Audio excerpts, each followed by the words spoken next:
Мен Атабаева Дилфуза, Кара Суу шаарында аялдар кеңешинин төрайымы болуп иштеймин. Шаарыбыздагы стереотип өтө тоскоолдук кылат. Балким ошол себептүү бизде жаштар арасында ажырашуулар көп кездешип атат. Стресс, депрессия үстү качып кетипти. Азыр биздин Кара Суу шаарыбызда Теңдик нуру фонду жаш кыздар менен анан үй бүлөлөр менен тыгыз иш алып барып атат. Мына 1 жыл, 2 жылдан бери азыр биздин жаш кыздарыбыз, мына жок дегенде 200 кызыбыз өзүнүн укугун билип, гендер эмне экенин билип калды. Мына билим алуу керек экенин, кесип тандаш керек экен деген максаттарды алдына коюп, окубаган, билими жок же кесиби жок кыз келиндер арасында ушундай тренингтерди, окууларды, мастер-класстарды уюштуруп, психолог менен жолугушуулар көбүрөөк уюштуруп бердик. Аялдар ачылып, ойлорун айтат экен, максаттарын айтат экен.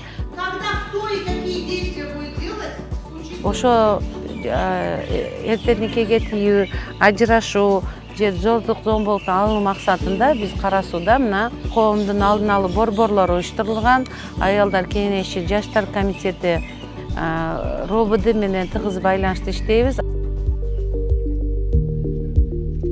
Биздин бөлүмүбүз эң негизги максаты кандай? Бул ушул биринчи ушул үй бүлөлүк зомбулуктан жабыр тарткан аялдарга, кыздарга укуктук жардам берүү. Республикабыздын аймагында 58 милициянын көчмө кабылдамасы иштеп атат. Бул көчмө кабылдаманын эң негизги максаты алыскы жердеги элдерге барып ошолор менен жолугуп, сүйлөшүп, ошолордун көйгөйүн угуп, ошол эле азыр билип атасыздар, эрте турмушка чыгаруу боюнча ошол эле кыз ала качуу деген биздеки болгон коомдогу тез көрүнүштөрдүн бардыгын ушул көчмө кабылдауулар аркылуу жеткирип атабыз.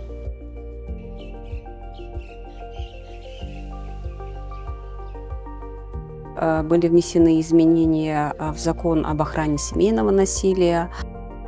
Нашими экспертами подготовлен перечень нормативно-правовых документов, в которые необходимо внести изменения. Разработаны индикаторы по проведению гендерной оценки, по проведению гендерной самооценки. Был пройден обучающий курс по предотвращению и борьбе с гендерным насилием. И я считаю, что мы таким путем добились очень больших успехов в том плане, что хотя бы часть сотрудников этих ведомств, они уже становятся гендерно чувствительными к этим вопросам.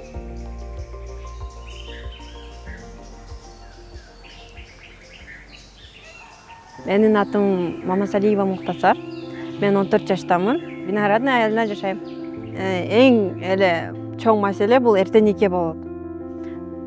Кыздардын 9-классты бүтпөй эле турмушка берип салышат да.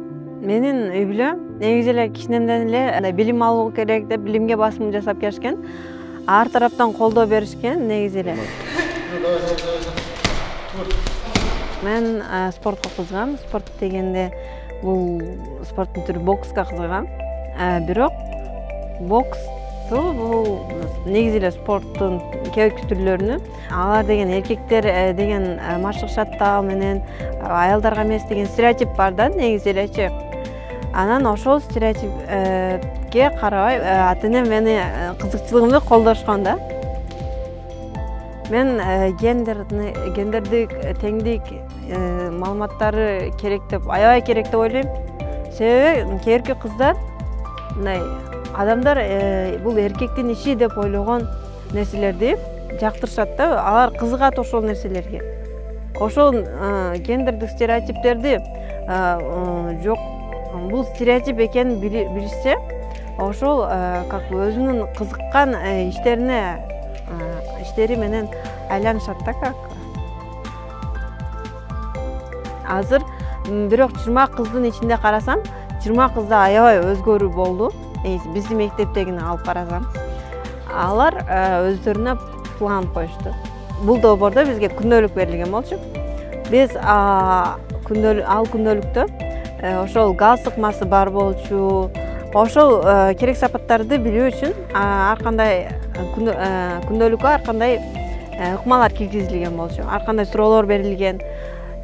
Бул суроолор аларга пайдалары аябай тийди деп ойлойм да.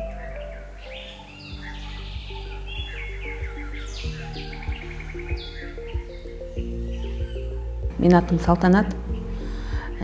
Кочкор айылында турам. Азыркы маалда мектепте мугалим болуп иштейм. Эгер айымдар арасында солидардык болуп, Өлкөбүздө акыркы акыбалды карасак, мугалимдин ролу дагы өтө төмөндөп кеткен. Мугалим жөнөкөй адам, жөнөкөй айым экенин эч ким түшүнбөйт. Себеби анда үй бүлөсү бар, ал дагы физикалык, менталдык жагдан жабыркашы мүмкүн да.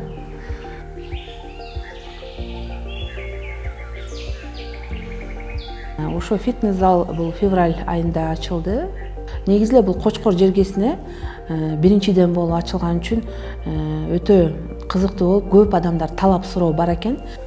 Маанай жарык болуп, мен өтө жеңил болуп калдым деп, жумушка көңүлдүү барып калдым деп, ушундай отзывдарды уктук. Ошондой эле мугалим да ошондой. Себеби дегенде мугалимдердин арасында 85%га чейин айымдар түзөт. Эми ар бир көп эле үй бүлөдө зордук зомбулук болот экен да. Биз ошо жерден бердик. Ошо катышуучулардын эми 50%дан жогору эле ошондой нерсеге кабылыптыр. Ошолорду айтып, жеңилдешип, анан бири-биринен кеңеш алышып, анан үй бүлөсүндөгү нерсени, жаман терстен зордук зомбулук боюнча чечүүгө көп жол алышты да, чечүү жолдорун алып.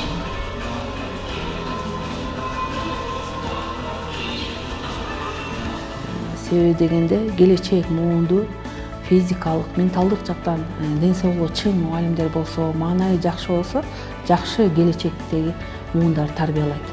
Жакшы муун тарбияланса, өлкөбүздүн өнүгүүсүнө аябай чоң зор салым кошулат.